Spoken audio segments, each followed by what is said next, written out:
Bugün farklı bir video yapayım dedim ve son halka arzlardaki durumun ne olduğunu inceleyerek farklı bir video yapmaya çalıştım. Son halka arzlarda görmüş olduğumuz kadarıyla vişne madencilikte gözüme çarpan %1500'lük artış neticesinde buradaki artışın sebepleri nedir? Acaba biz neyi kaçırdık da bu artışı yakalayamadık? Fiyat tespit raporlarında ve şirketin faaliyet raporlarında kaçırdığımız bir şey mi oldu? O yüzden bunu bu şirketi detaylı olarak inceleyip buradaki artışın sebep bulmaya çalışacağım. Biraz detaya girince hissenin oldukça popüler olduğunu gördüm. O yüzden yapacağım inceleme rasyonel olacak ve tamamen temel analiz verilerine göre dayanacaktır.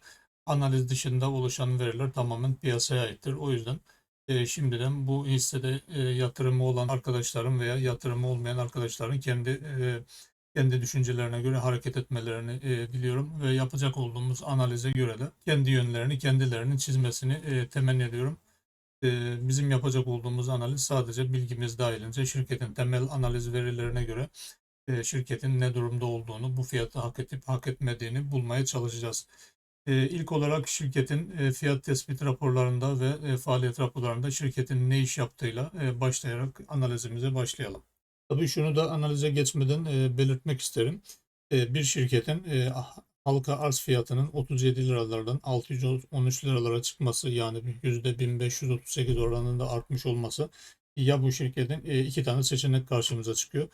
Ya şirketin halka arzını hangi kurum yapmışsa halka arzının fiyatını yanlış tespit etmişler veya ileriye dönük çok iyi kar edeceği tahmin edilerek piyasa bunu yükselterek değerlendirmiş, ama 1500 kat Şubat ayından itibaren takriben 4 ayda bir şirketin 1500 kat gitmesi de karlara bağlanacak gibi durmuyor.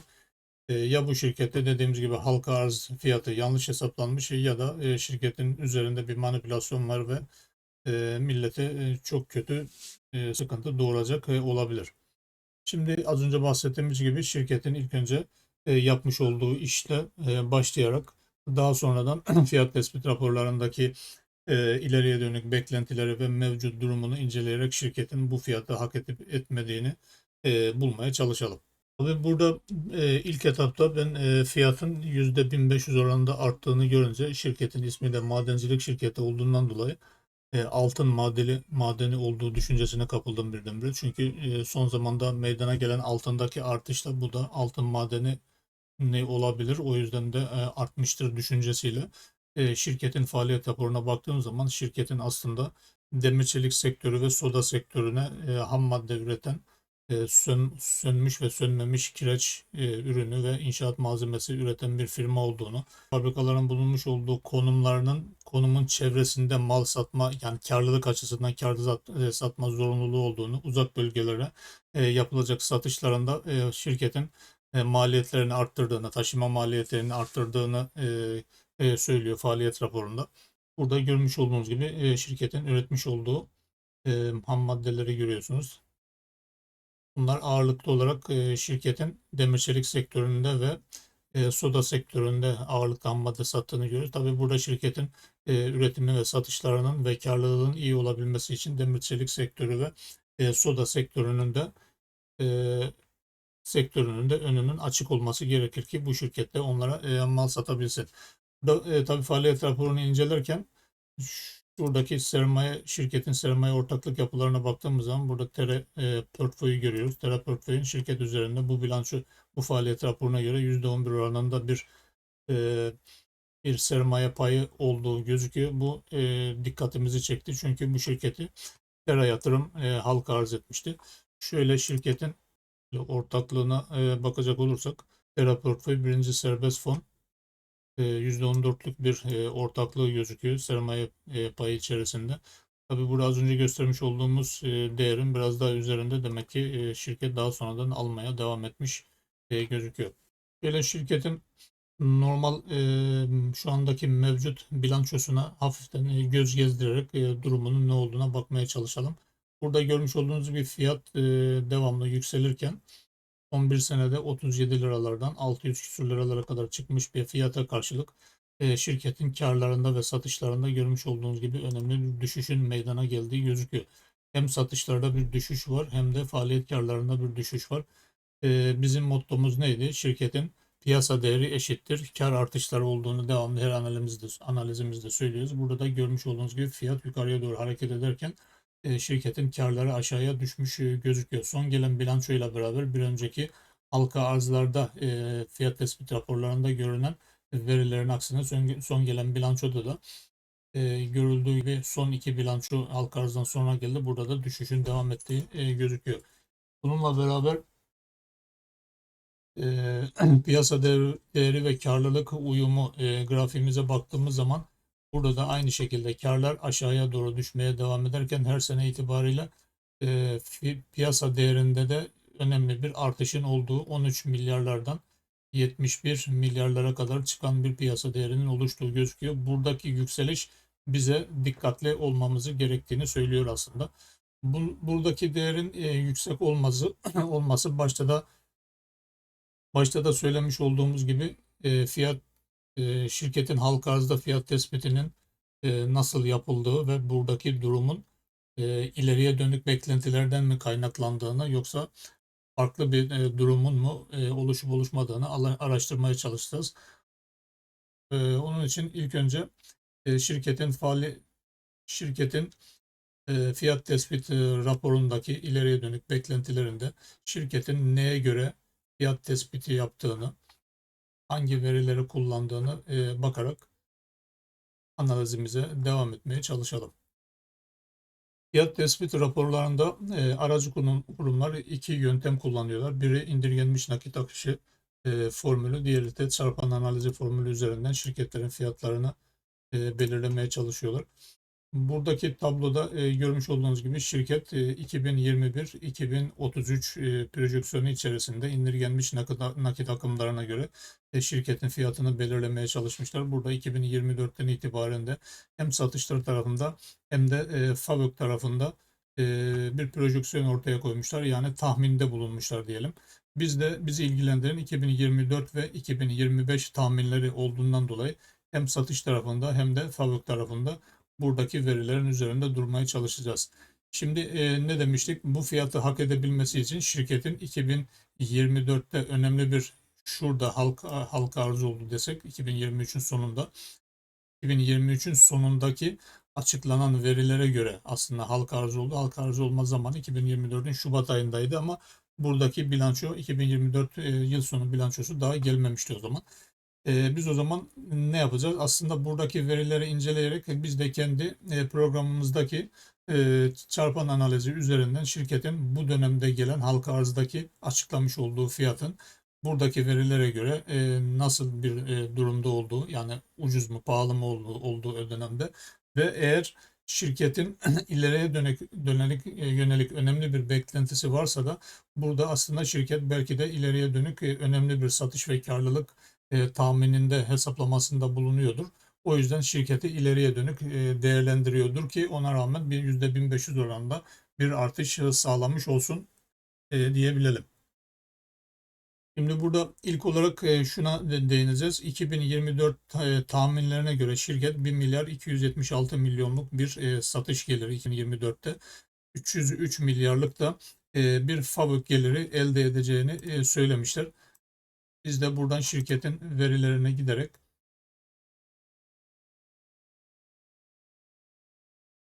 şirketin vaat etmiş olduğu gibi aynı tarihlerde aynı beklentiler gerçekleşmiş mi ona bakacağız. Buradaki veriler tabii geçmişleri enflasyon muhasebesine uygulandığı için buradaki verilerle birebir tutmayabilir. O yüzden bunu şöyle enflasyon muhasebesi hariç bölümü alarak bunun üzerine durmaya çalışalım. Evet, şirket faaliyet raporunda fiyat tespit raporunda 2024'ün sonunda 1 milyar 276 milyonluk bir ciro hedeflediklerini söylemişlerdi. Oluşturulan ciro 1 milyar 114 milyon, yani tutturdu diyebiliriz. FAVÖK geliri ise 207 milyonmuş.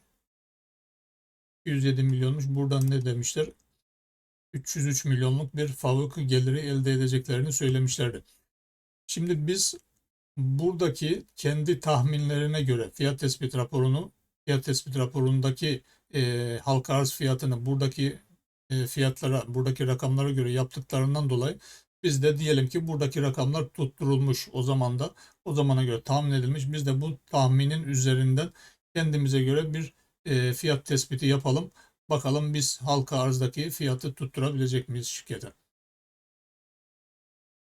Mali tablolar programındaki değerleme oranlarındaki çarpan analizi bölümüne girdiğimiz zaman işine maden seçeneğini seçtiğimiz zaman ilk etapta şirketin o dönemde tespit edilen fiyat tespitinin bizim tespitimizle nasıl olacağını hesaplayacağız. O yüzden o dönemdeki verilerin üzerinden şirketin cari dönem hesaplaması olarak düşüneceğiz. Burada ne demişlerdi? 1 milyar 276 milyonluk bir ciro elde edileceğini söylemişler.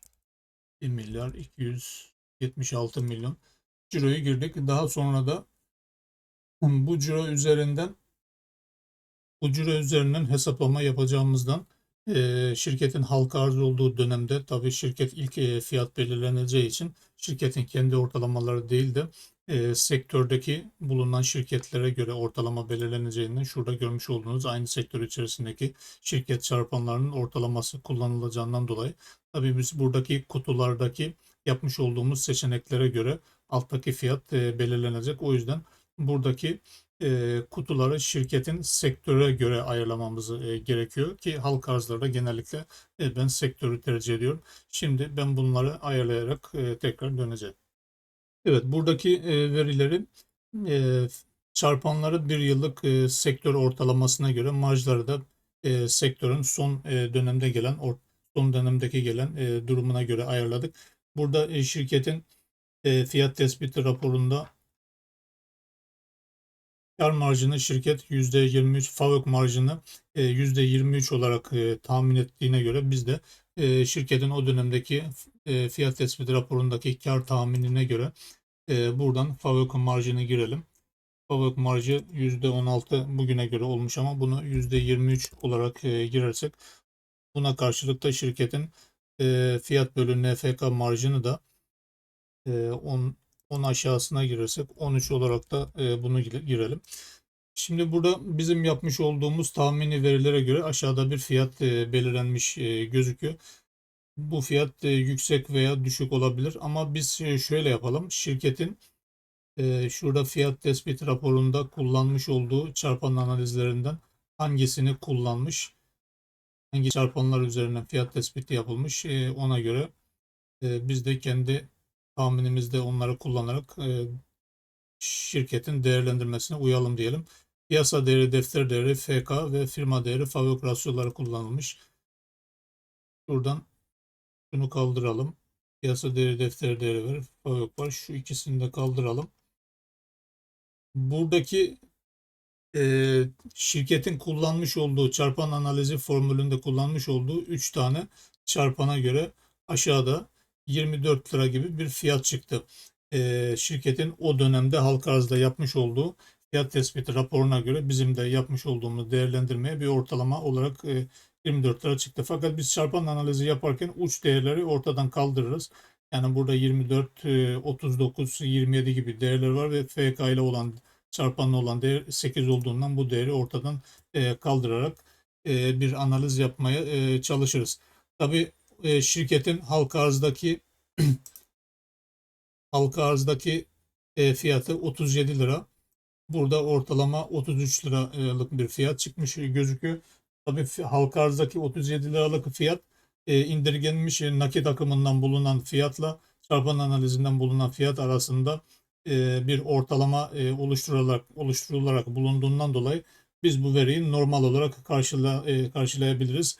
Diyelim ki biz de hemen hemen aynı şeyi bulduk gibi değerlendirelim ve halka arzda şirketin fiyatının doğru olarak tespit edildiği kararına varalım. Yalnız burada bir nokta koymamız, soru işareti koymamız gerekiyor. Burada şirket %23 olarak FAVÖK marjı tahmininde bulunmuştu fakat şirketin o dönemdeki karlılığına baktığımız zaman %23 tespit edilen FAVÖK marjı %18 olarak oluşmuş gözüküyor. Peki o dönemde fiyat tespiti raporunda fiyatın tam yerinde tespit edildi kanaatine vardık. Bizimki de hemen hemen aynı tutmasıyla beraber. Şimdi başta ne söylemiştik? %1500'lük bir artışın, buradaki artışın oluşabilmesi için ne dedik? Piyasa bunu ileriye dönük önemli bir kar ve satış ve karlılığın oluşabileceğini tahmin ederek bunu fiyatlıyor olabilir dedik. O yüzden ileriye dönük şirket fiyat tespit raporunda hangi tahminlerde bulunmuş, bu tahminlerin üzerinden buradaki fiyatı yakalayıp yakalayamayacağını tespit etmeye çalışalım. Tabii e, buradaki yıl sonu yapacak olduğumuz tahmin 2025 yıl sonu tahminleri olacak.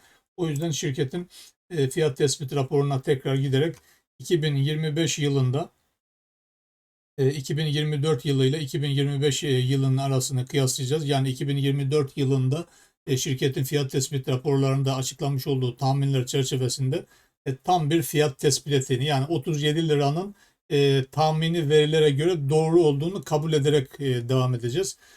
Tabii burada biz de 2025'teki tahmini bir verinin firmaya göre, şirkete göre tahminin üzerinden olması gereken fiyatın ne olduğunu anlamaya çalışacağız. Şimdi şöyle yapacağız. 2024'te 1 milyar 276 milyonluk bir ciro beklentisi, 303 milyonluk da bir FAVÖK beklentisi şirketin tahmininde bulunmuştu. Bunların tamamıyla gerçekleştiremediler. Fakat 2025 yılında 1 milyar 270 milyonluk cirodan 2 milyar 64 milyonluk bir satış artışının meydana geleceğini, bu da %61 oranında bir artışın meydana geleceğini söylemiş şirket. Burada da şirketin satışlarında 2025 yıl sonunda %61 oranında bir artışın oluşabileceğini tahmin etmiş.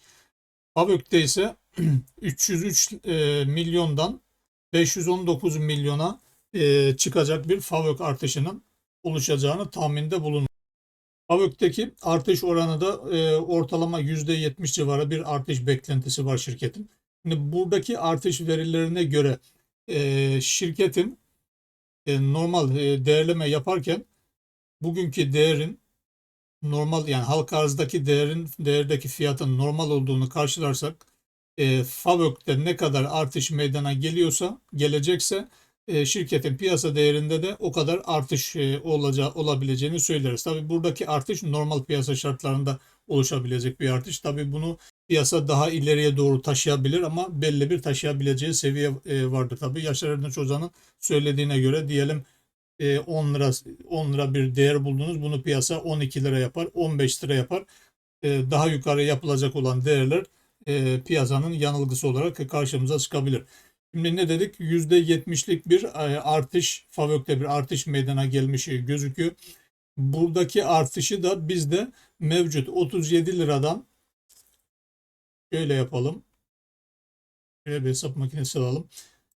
Şimdi eğer karda %70'lik bir artış meydana gelecekse fiyatta o dönemden 37 çarpı 1,70 yaparsak 62 liralık bir fiyatın olması gerekir.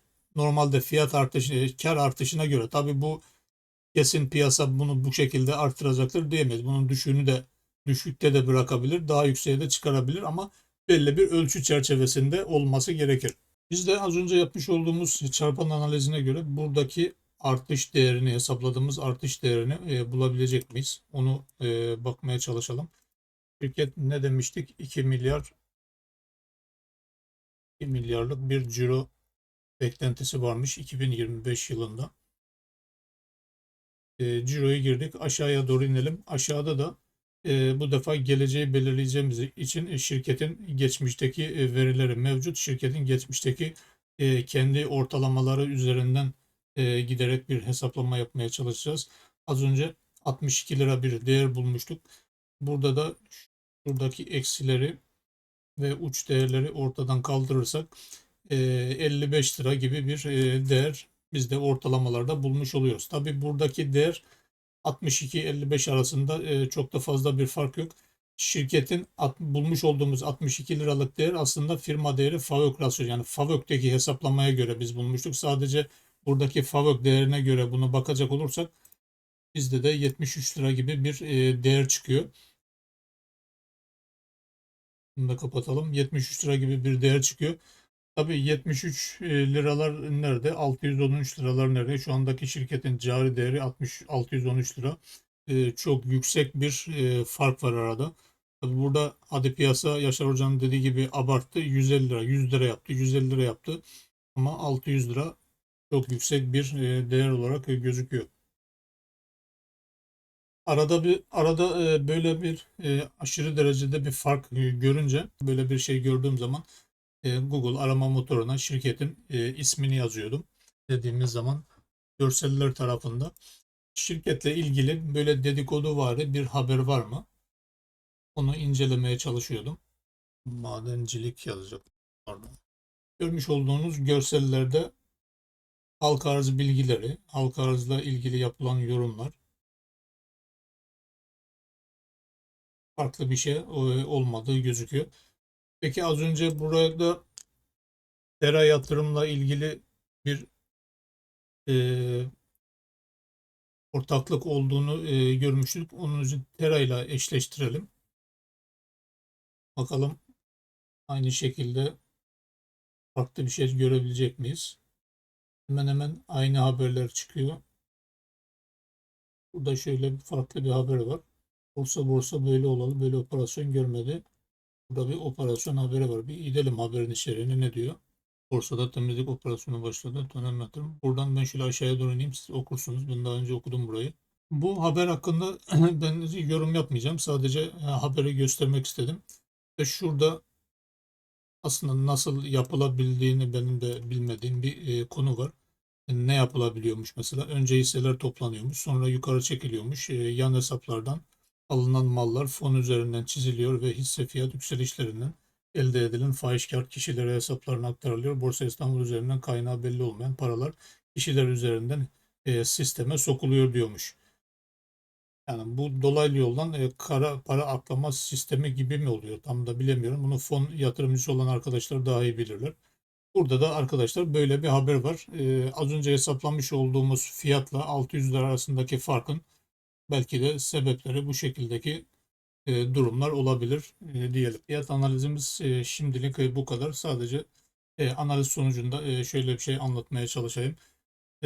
Bu şekilde vişne madencilikte bir artışın meydana geldiğini görünce aklıma 2022'deki yatırımcısı olduğum Sasa Polyester'in oradaki aşırı yükselişi aklıma geldi. O dönemde de Sasa Polyester'de o dönem görmüş olduğumuz kısa vadeli o artışın sonunda tabii fiyatın çok yükseldiğini temel analiz verilerine göre buradan şirketin alınamayacağını çok yazdım. Aslında Twitter'da böyle o dönemde bir yazı yazmıştım. 2000 şöyle tarihine bakarsak 2022 4 Kasım'da yapılmıştı bu yazı. Tabii bu yazı 140 lira 120 ile 140 arası falan olması lazım. Önemli uyarılarda bulundum aslında. Kendi etrafımda da kimseye bu dönemde sas aldırmadım. Fakat bu yazıyı Twitter'da yazdıktan sonra çok yoğun eleştirilere maruz kaldım tabii. Tabii bizim işimiz uyarmak. Neticede bu dönemde beni eleştirenler şimdi Sasa hakkında yazı yazdığımız zaman yine eleştiriyorlar. Aslında burada Sasa'nın iki türlü şeyi var, anlatımı var. E, Duruma göre kısa vade ve uzun vadeye göre ne durumda olduğunu detaylı olarak anlatmıştık o dönemde ama yine de çok eleştiri almıştık. Belki bu yapmış olduğumuz bu analizde de buradaki duruma karşılık şirketin yatırımcısı olan arkadaşlar bize eleştiride bulunacaklardır. Neticede bizim işimiz gördüklerimizi anlatmak. Biz temel analiz üzerinden şirket incelemesi yaptığımızdan dolayı yapmış olduğumuz temel analiz verilerine göre şirketin değerinin üzerinde fiyatlandığı gözüküyor. Tabii burada takdir piyasanındır. Piyasa isterse bunu 600 liralardan 1 milyon liralara kadar götürebilir.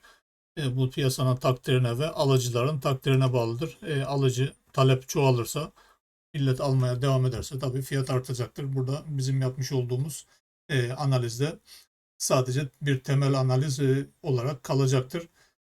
İş o zaman temel analiz verisinden, değer verisinden çıkıp piyasanın değerlendirmesine kalacaktır. İşne maden hakkında yapmış olduğumuz değerlendirmemiz bu kadar. Diğer videolarda da aslında bu çok halka arzdan sonra çok artan ve artma sebeplerini araştırdığımız şirketti. Daha sonraki videoda da isterseniz buradaki halka arzdan sonra en çok düşen şirketin düşme sebeplerini, fiyat açısından düşme sebeplerini araştırmaya çalışırız. Eğer videoyu beğendiyseniz beğen tuşuna basıp abone olabilirsiniz. Bizleri desteklemiş olursunuz bizim motivasyonumuz açısından.